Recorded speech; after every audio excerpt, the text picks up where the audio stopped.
Hi, this is Tamara from Moogly, and we are hopefully live. I think we're live. Always a little bit of a shaky start, right? Got to make sure and get over there. All right, looks like we are.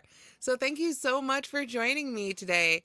Hi, Angela. Thank you so much for joining us live, and whether you're watching live or later, we're so glad you're here. So today I wanted to talk about crochet stitch anatomy. And I'm doing it live, so if you are watching live and you have any questions, please do ask, and I'll try and cover it as best we can here today. So this was a reader request, and what do I mean by crochet stitch anatomy? I'm not getting undressed or anything like that. We're just taking a real close look at these individual stitches, and I'm going to go over a couple little hints and tricks and things that I use to help me keep my stitches lined up. When we're first learning, one of the biggest things I think many of us struggle with is creating straight edges. And to do that, the reason we screw that up is because we can't read our stitches, right? We're not sure, is that one more stitch? Is that my turning chain? Do I crochet in there or not? And so right from the beginning, crochet stitch anatomy is an important subject. But you can go for a long time before you really need to take a closer look at those stitches to figure some stuff out. Once you decide to learn post stitches, or any of, those cabling or anything like that, then suddenly stitch anatomy becomes a little bit more important. So that's what I want to talk a little bit about today. So we're going to go ahead and come on over to the hand cam, and we'll take a look at some stitches together. Hi, Catherine. Thank you so much for joining us today. We're going to switch over to the hand cam here. New camera for us today. We're trying out, so bear with us just a little bit here. So here I just have a small stack of swatches that I want to talk about some of these a little bit. We've got kind of your standard granny square here and more of a solid granny, and then we've got some post stitches here and a mesh and just a field of double crochet. But I think one of the first challenges outside of that first and last stitch that a lot of crocheters run into is being able to tell the right side from the wrong side. They've put something down, maybe they've finished it, maybe it's a doily. I talked a little bit about this recently online myself. I went to an open house and someone had a beautiful doily displayed on their table, and it was upside down, and I felt bad. They had stuff on top of it, or I think I probably would have flipped it over, but I would have had to rearrange the whole table. So how do you tell at a glance if it is what's the right side and what's the wrong side? Now, if you've been flipping back and forth in rows, for instance, if it was a field of double crochet like this, the right side and the wrong side is going to be kind of up to the pattern. It will depend on the pattern to tell you what side's the right side and wrong side, because it's just the same stitch back and forth. You're not inherently having a right or a wrong side to this. However, excuse me, when it's something in the round, then your right side is generally going to be the side that you are working from. So this one wasn't actually worked in the round. Let me grab one that was here. This one, I think, was. Yes, this one was actually worked in the round. So we worked all these stitches from the same side. This one looks at a glance like it was worked in the round, but was actually worked back and forth in rows. However, I can still tell what's the right side versus the wrong side because I look at that very final row. Let me see if I can get that to focus in on these little V's up here. So when we look at the very top, just those V's at the top of our very last row, I'm right-handed. So I can look at those and see they're coming out from the stitch to the right. You can see how they come out right there and get wider right there to encompass the next stitch.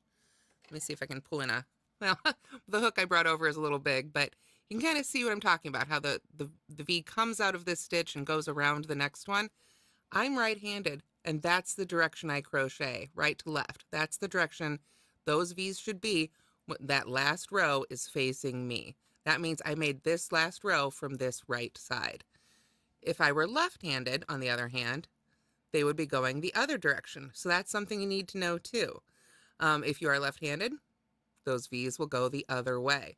So you have to kind of look at the shape of the stitch a little bit too, especially if you encounter somebody else's work and they might have been left-handed and you weren't, but we can talk about that more as we make the individual stitches. But that right there, if you've put your work down and picked it back up and you don't know, gosh, which way was I working? That is your first clue. Look right there for those little V's at the top, and that will tell you, for at least the last round that you made, or those last few stitches, which direction you were going in. And you can use that to sort of peek back at what you did previously too. For instance, in this one, where I did work back and forth in different directions, I can see from the V here, I made this last round this way, but the reason I could tell that I switched back and forth is if I pull it apart, so you can see that on camera, the row below it, those V's are going the opposite direction, right there. And it's kind of hard to see, but we've got, it opens up on that side, and it's coming out of that side. I think you can see that pretty well right there. So that is just at a glance the first tip that will help tell you what direction you've been working. If you've put that project down, you pick it back up, you're getting lost, that is the best thing you can do. The other thing is, if you are new enough that you're working on those straight sides and you're just coming in and out, you've got wonkiness everywhere, you just can't seem to keep the same number of stitches in every row. Of course, everybody's going to tell you count, count, count. But the other tip I want to give you is to get some stitch markers. And this was something I got a little bit later. I'd been crocheting for a long time before I went ahead and invested in these. Before that, I was using some old earring backs. I had paper clips, whatever you've got handy. So if you don't have these handy today, don't let that stop you from crocheting today. But what you can use these for when you're first beginning, especially, you make that first scarf, right? We all make that first scarf or washcloth. Put a stitch in the stitch marker rather, in the first and last stitch of every row, and then every time you start your new row, you move it up to that new first stitch, and then when you work all the way back across, you'll know exactly where that last stitch of the row goes. Counting is still a good idea, especially at the beginning, but I still, to this day, will mark the first and last stitch of every row a lot of times, when I know, especially when I know I'm in a hurry and I don't want to take the time to have to correct mistakes. I'm just going to have fewer mistakes if I use my stitch markers in that way. The other thing I want to point out is if you get to a pattern that perhaps is a little bit more complicated. Let me pull up here. We've got, this is a, would be hexagon. I had to think what that was with 6 sides, with some post stitches worked here.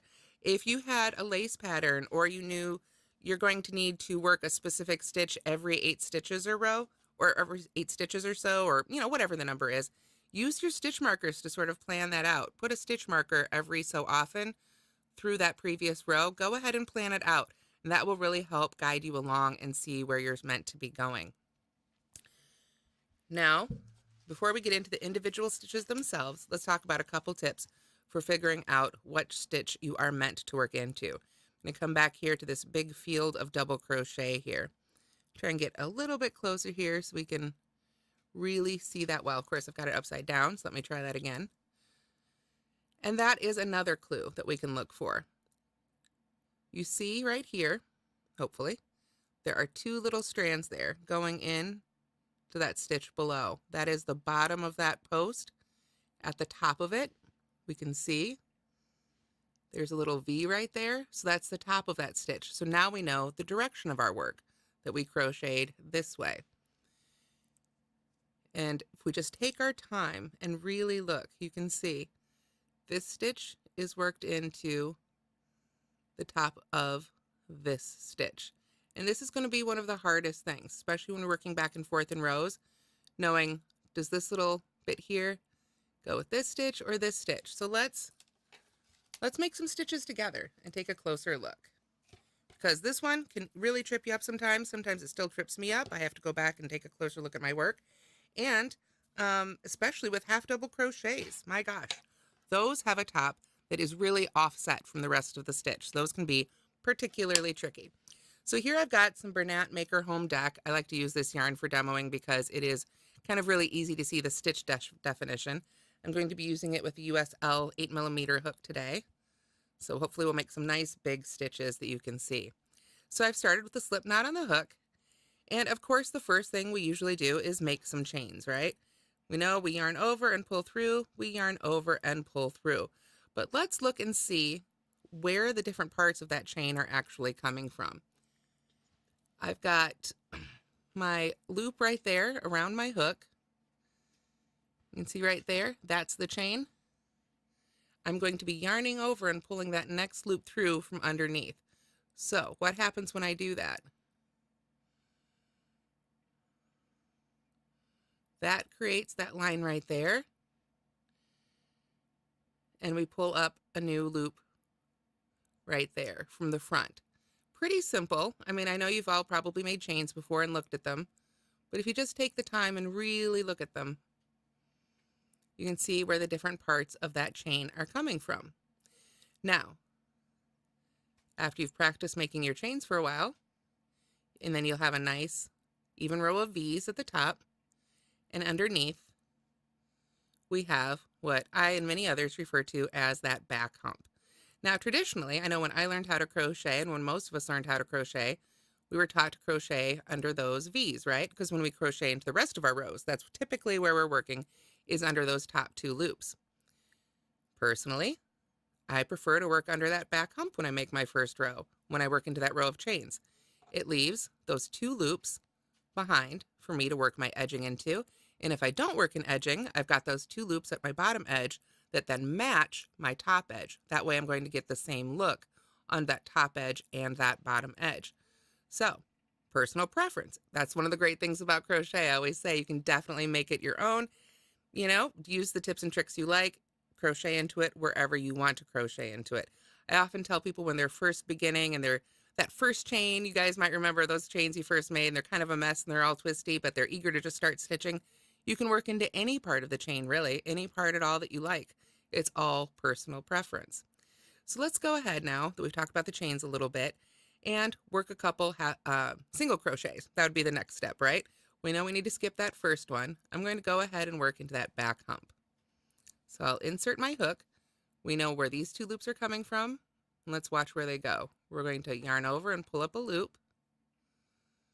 So now we can see where that loop is coming from through the stitch itself. There's our active loop. And when we yarn over and pull through again, now we know where all the parts of that stitch came from, right? This was our active loop right there. That was that yarn over we pulled up and pulled through. When we look at the back of it, you can see those again.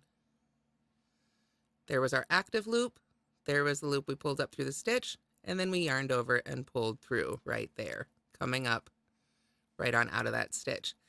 So that gives us a little bit of a clue right there. We know that these 2 loops go to this stitch. And I'm right-handed. Let me get that hook out of the way here again. So I want you to notice that that top of that stitch is slightly to the right of that stitch itself. These vertical stitches right here, or strands, these would be the post. On a single crochet, the post is quite short, but we've still got that top V, and it's just a little bit to the right. If I were left-handed, it would be just a little bit to the left. So again, if you're just starting, go ahead and put a stitch marker in that very first stitch. It's going to keep you from skipping it and thinking it's the turning chain. It's going to keep you from working into that turning chain, and it's just going to be a big help going forward. So let's do a couple more single crochets here. And we just want to really pay attention as best we can to what each stitch does, where all those strands go. And after making a couple more here, you can see, get that out of the way there so we can see it a little better.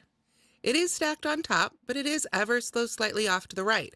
So if you've made a project in the round before, working in honestly any type of stitch, you'll notice that that seam starts to slant, right? When you make a hat or a bag, people complain about a lot. How do I keep my seams from slanting? Well, when you're working in the round, make that next stitch, it's going to be slightly offset because the top of that stitch is actually a little bit to the side of the stitch itself.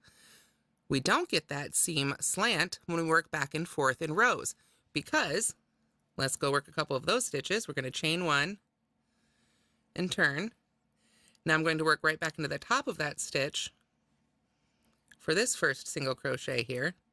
But now you see the top of this stitch is set off this way because we've turned. The previous row they're off that way, and they're going to balance each other out.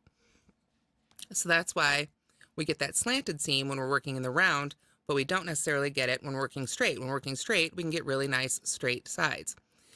So the easiest way, I think, to find where to work into with single crochets or most stitches is you can really kind of see right under those top 2 loops, right? There's that little space right there, and that's 9 times out of 10 where we're going to insert our hook to work our stitch. But Of course, we have options. There's post stitches, which are much easier to work around taller stitches. You can work them around single crochets, but they're tricky. But we don't have to work under both of those top two loops. There's the front loop and there's the back loop. Remember the two loops at the top? They were our active loop as we make each stitch, and then it lays down as we make the next stitch. So we can choose to work under just the front loop. We can choose to work under just the back loop. And front and back loop designation always just depends on which way the project is facing you. So if you're working in the round, this is going to be your front loop. This is going to be your back loop. If you're working in rows and you've turned, now this is my front loop and this is my back loop. Always relative to you, the crocheter. But at the top of every crochet stitch, I haven't seen one yet that isn't going to have those two loops on top creating that V, because that V is the active loop that was on our hook when we started that stitch. Okay, I hope that's going to make sense. I'm making sense to everybody so far. If you have any questions, definitely let me know here in the comments. So I'm going to make a couple more single crochets here just to finish off this row. And you can see here, having that stitch marker is such a big help, especially if you're new to crochet, because it's so easy to get confused and say, gosh, you know, do I work into that little loop there? With that stitch marker, you're going to know that's the last place I need to put a stitch for this row. So that is some single crochet. And you can see they stack up pretty well, but if we were working in the round, they would definitely be a little offset. Let me get the stitch marker out of the way here. There we go. So now I want to talk about double crochets. And I know half double crochets are in between, but those are genuinely a little bit trickier. So I actually want to save those for last. So for double crochets, it doesn't matter how you want to start your double crochets. If you start with a chain 3, or if you start with some other double crochet substitute, whatever you like to do, let's go ahead and take a look at how the double crochet itself is formed. So I'm not talking about the different alternatives for starting a row today. We're just talking about the actual stitch itself. So we've got our active loop right there, right? And then we've got our yarn over. We're going to insert our hook in the stitch. And make sure I got, excuse me, that I'm nicely centered here on our screen. There we go. Now we're going to yarn over and pull up a loop. So let's stop and look at all the loops that are on our hook and where they're going. We've got our active loop right there. We've got our yarn over, and we've got the loop we pulled up through the stitch. We're going to yarn over again and pull through those first two loops. So really we're pulling through that first loop and behind that yarn over. So already we've got something that looks like a lot like a single crochet. We've got that loop we pulled up through the stitch right there. We've got our yarn over right there. And there's the loop we pulled through those two loops.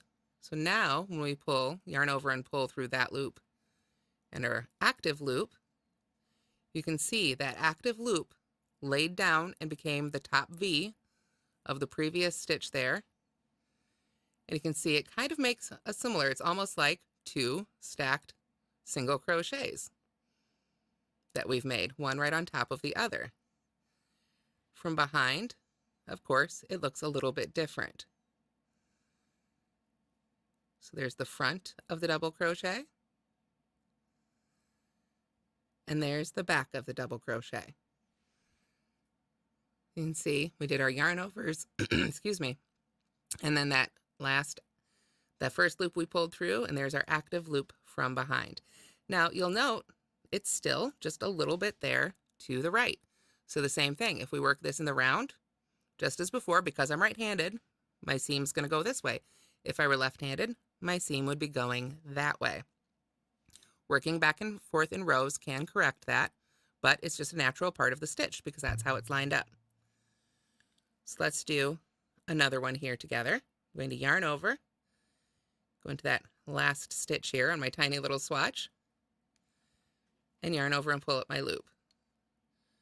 So we've got our active loop, our yarn over, and the one we just pulled up through. When we yarn over and pull through those first two, you can see looks a whole lot like a single crochet there. Then we yarn over and pull through the last two, and now we've got our double crochet. Now double crochets are the stitch that more often than not we end up working our cable stitches into, those post stitches, front and back post stitches. So on these, is where it's really important to be able to tell you're working around the correct stitch. So I have done other classes on cabling and things like that before. On our tiny little swatch here, I only have 3 stitches, so it's kind of perhaps not the biggest swatch to be able to tell with. But let's go ahead.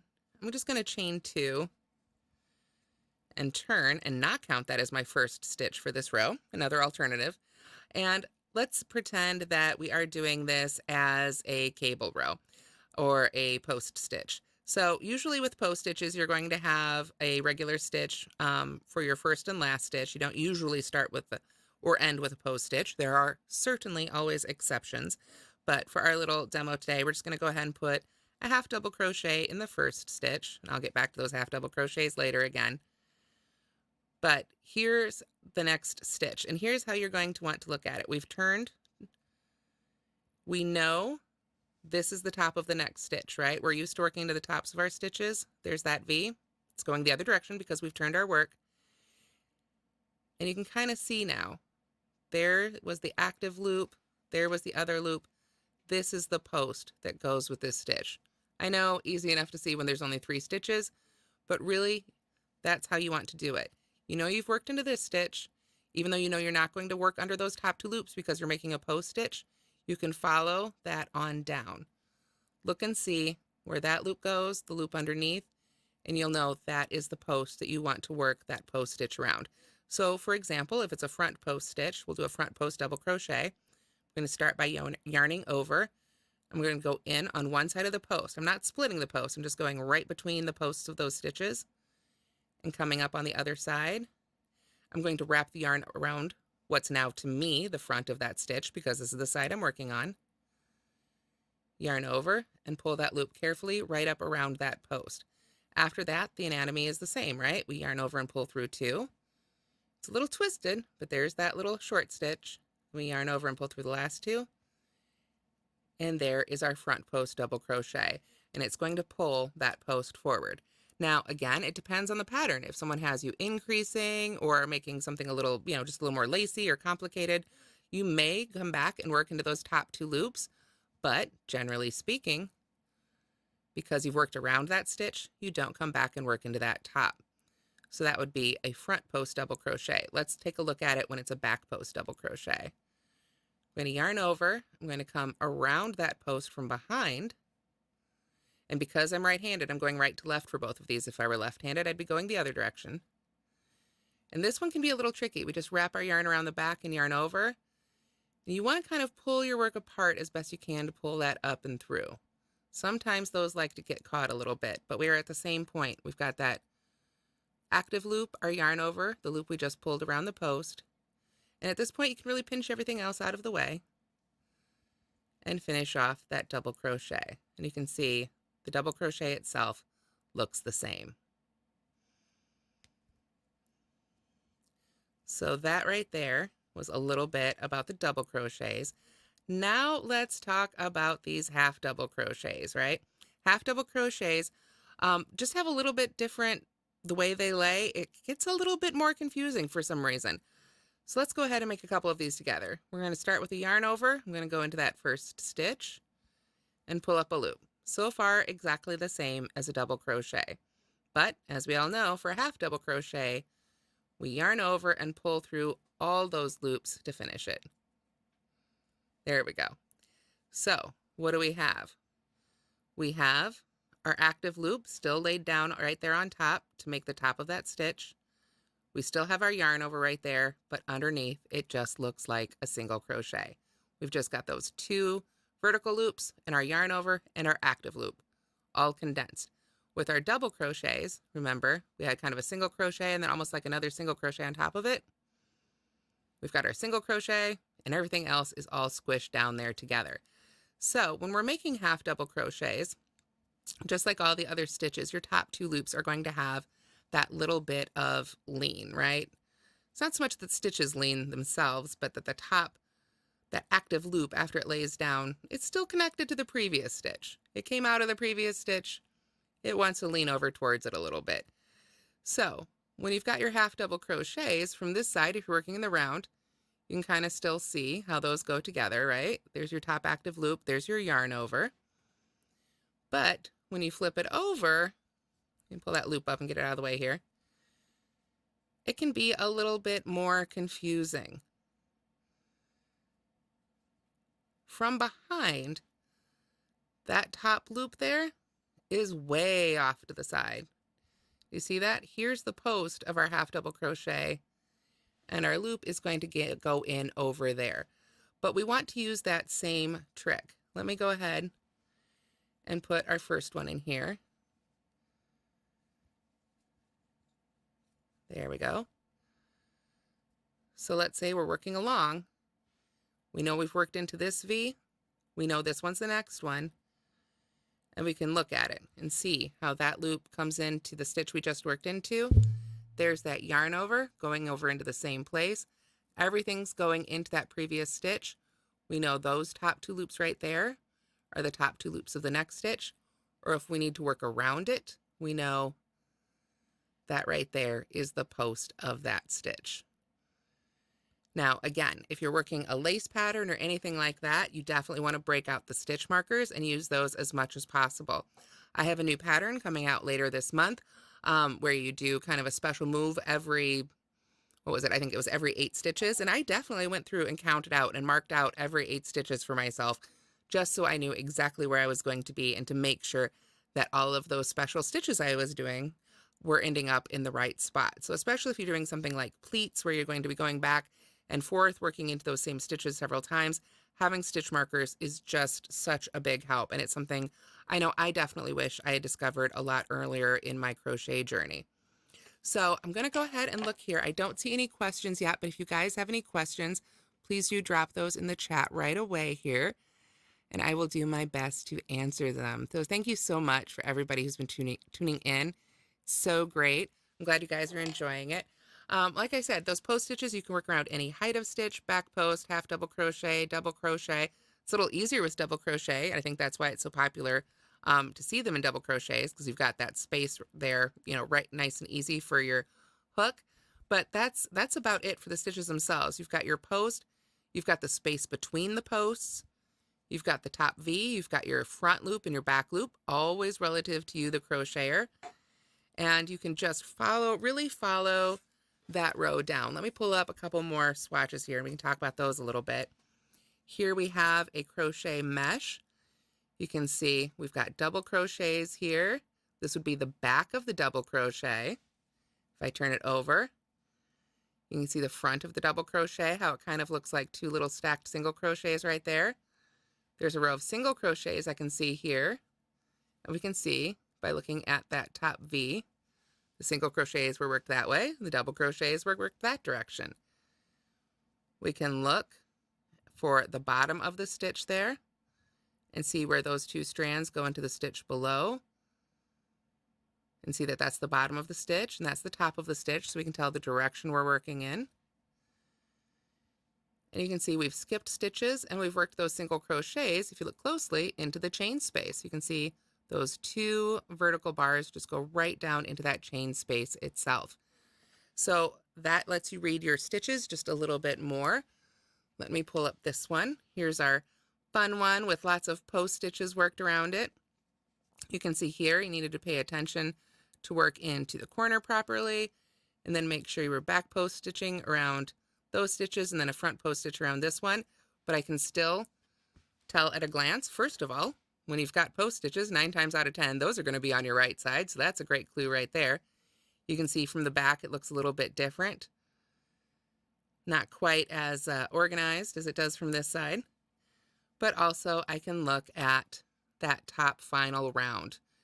99 times out of 100, the final round for anything that's going to lay flat, like a blanket or a doily or anything like that, even a basket, the right side, you want to look at that final round. If you're right-handed, you know it's going to go that way. If you're left-handed, you know it's going to go that way. You can look at the direction of those V's. And then, of course, here, another example of one. You can see worked all the way around. You can see those top V's are right there. Now you can read that these are double crochets. You can start to see those stacked single crochets a little bit. You can read they were worked into the chain space there, not into the chains themselves. And really just take your time and study all those different stitches, and it will make it easier as you go. But to make it ultimately as easy as you can, as I say, I cannot recommend those stitch markers enough. Lots of people make them. These are the Susan Bates Crystalites. There are tons of great ones out there. They aren't expensive. Definitely next time you're at the yarn store or wherever you buy yarn, check out near the hooks and needles, and you'll probably find some of these. To buy crochet stitch markers, I do want to point out, please note these open. You do not want to get the knitting stitch markers. I know this one's a little harder to see because unfortunately I picked up a yellow one. I don't know if I have any other colors in here in my little bag. My little basket of goodies. There we are. There's a purple one. You want to make sure to get the ones that open. There are knitting stitch markers, and those are usually circles that do not open. Sometimes they do, but a lot of times they don't. And if we use knitting stitch markers in crochet, they become a permanent part of our project. So we definitely want to make sure they're like the safety pin style that opens up. So let's see. Fiber Floozy Crime, great name, says, I have a harder time reading the foundation crochet stitches. That's a great one. Let me go ahead and cut off our little swatch here so we can start anew. Find my hook. Where'd I put it? Okay, let's talk about those for a minute. Foundation crochet stitches, probably, again, just like your standard stitches, I'd say the double crochet is probably the most popular version. So, and everybody too, I've noticed there's a couple different ways to make these. The way I make them, I think, is really easy to understand, of course, because it's the way I do it. But, you know, other designers and other crocheters have come up with a couple of different ways to do these, so you may prefer theirs instead. So here's how I do a foundation double crochet, and let's go ahead and look at the anatomy for that. I'm going to start with a chain 2. Okay, we've looked at those already. I'm going to yarn over. I'm going to go into that back hump of that first chain I made, the one closest to the slip knot, and yarn over and pull up a loop. So far, we have what are going to count essentially almost, we've got the stitch we're working into, a stitch we've skipped, our active loop, our yarn over, and the loop we just pulled up through that first chain. So now, when I yarn over, I am going to be creating, and when I yarn over and pull through, I should say, I'm going to be creating what will be the chain at the bottom of this first stitch. Basically, that's right there is going to be the chain at the bottom of our first stitch. I'm going to be yarning over and pulling a loop up through it, like so. Excuse me. So now this acts like the chain at the bottom of that first foundation double crochet. After that, I treat it like a standard double crochet. I yarn over and pull through 2, and yarn over and pull through 2. So now that active loop became the top of that first stitch. So that's what I would count my first foundation double crochet. Used up all my stitch markers. Let me find another one right here. There we go. So I would put that right under those top 2 loops right there to mark the first one. And then as I make the rest, we'll go through that together, but you can still kind of see. Let's pull it out and look at that first one. We've got the chain essentially at the bottom, and then the 2 parts of the double crochet there. We've got our vertical bars, and the yarn over and pull throughs there, those little loops we had at the top. So let's do our next one. We're going to yarn over. I'm going to flip it over. I want to go under those 2 loops at the bottom of the first one I made. So let's look at those before I put my hook there. If we flip it over and look, there's that slip knot, and there's that loop we pulled up through that first chain. There's 2 loops right there at the bottom. What I want to do is yarn over and insert my hook right above, but really under those 2 loops at the bottom. So I guess you could say we're above it in terms of the actual stitch, but we always tend to think of us putting our hook under those 2 loops, right? So we put our hook under those loops, yarn over, and pull up a loop. Now that loop I just pulled through is going to be the chain at the bottom of our second stitch. So I need to yarn over. What do we do when we want to make a double crochet? We go into the chain and pull up a loop. We've got the chain, we yarn over, and pull up a loop. So there's the chain at the bottom of the stitch right there. We yarn over and pull through 2, and yarn over and pull through 2. Finish it just like a standard double crochet. So again, if we look at it, we've got the 2 halves there of our double crochet, the yarn over, pull through 2, yarn over, pull through 2. Our active loop, what was our active loop, is now the top of the stitch, and that first loop we pulled through is the chain at the bottom. So let's do a couple more here. We're going to yarn over, find those 2 loops at the bottom. So it's kind of like making a double crochet and the chain at the same time, and a little bit out of order. Active loop, yarn over, 2 chains at the bottom, or 2 loops at the bottom of the previous stitch. Yarn over and pull the loop through, and now we've got the chain at the bottom of our next stitch. Yarn over, pull up a loop through that chain to start our double crochet, and then just finish it like we normally do. Yarn over and pull through 2, yarn over and pull through 2. So I really do recommend that you use a stitch marker when you start a row of foundation stitches, whether they're single crochet, double crochet, triple crochet, whatever. You can make them all as foundation stitches, but because they can sometimes start with that little extra bit of turning chain there, having that stitch marker in the very first one, especially with smaller yarn than this and fuzzier yarn, can be a great big help. And then of course we've just made 3 stitches. We've got our top 3 V's right there. And then I love the way these look at the bottom. One thing to note, if you're going to need a specific set of stitches at the bottom, here are the bottom of our 3 stitches. 1, 2, 3. There's a little extra space right there. So if this is something you're going to be seaming together, it's something to be aware of. You might want to take a little extra stitch right there. But otherwise, we've got our bottom of our 3 stitches right there as well. And it really does create, again, kind of a really nice edge left behind there in case you don't want to work an edging or a border for it. So, oh good. I'm glad that made sense. Thank you very much for your question. I don't see any other questions today, so I think I'm going to go ahead and finish off here. If we can come back to the other camera. If you do have any other questions about stitch anatomy, do feel free to reach it out. Oh, here's a quick question. Can you use it in all patterns? The foundation stitches you can use. Crochet stitch anatomy, of course, is all patterns, but the foundation stitches, it does depend on the pattern. If the first row is a row of solid crochet, by which I mean you don't have to say, you know, chain however many and then single crochet, chain 2, skip 2 chains, single crochet again.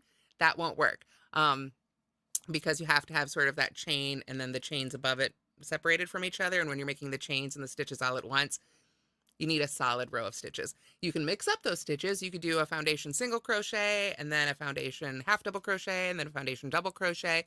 You can change the heights, but you can also increase and decrease. And I have video tutorials for that here on the YouTube channel if you want to check those out as well. But you just can't really work, you know, a lacy first row. That's the one part the foundation stitches can't quite do. So otherwise, though, they're a lot of fun. Definitely check out the other videos on the Moogly channel, how to increase and decrease with foundation stitches. There's a couple different ways to do that. And you can really then use it in pretty much most patterns. Definitely not all, but definitely most for sure. So thank you so much. I am wearing the Batwing lace sweater, and I am so glad you guys joined me today. I hope you have a wonderful day, and I'll talk to you all again soon. Bye, everybody.